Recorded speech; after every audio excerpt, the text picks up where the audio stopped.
নামাজ পড়া যেরকম কিছু কিছু সময় নিষেধ আছে, স্ত্রী সহবাসের জন্য এরকম করে নিষিদ্ধ সময় আছে কিনা, এ প্রশ্ন উত্তর হলো না।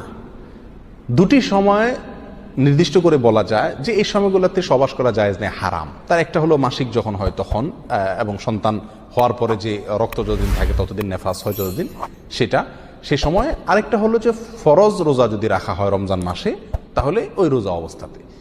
এই দুই সময় ছাড়া পুরুষের জন্য স্ত্রী সহবাস বা স্ত্রীর জন্য স্বামী সহবাস কোনো অবস্থাতে আর নিষেধ না। অনেকেই বলেন যে অমুক সময় সহবাস করা মাকরু, অমুক সময় সহবাস করা হারাম, অমুক সময় সহবাস করা ঠিক না। এগুলো সব মন গড়া কথাবার্তা, ভিত্তিহীন কথাবার্তা। এর সাথে ইসলামী শরিয়ার কোনো সম্পর্ক নাই। অনেক চটি বই টই বাজারে পাওয়া যায়, অনেক সময় সমস্ত বই পুস্তকে লেখা থাকে যে এই সময় সহবাস করলে এই বাচ্চা এরকম হয়, এই সমস্যা হয়, ওই অসুবিধা হয়, এই সময় সহবাস করা ঠিক না। এগুলো সবগুলা ভুয়া এবং ভিত্তিহীন কথাবার্তা।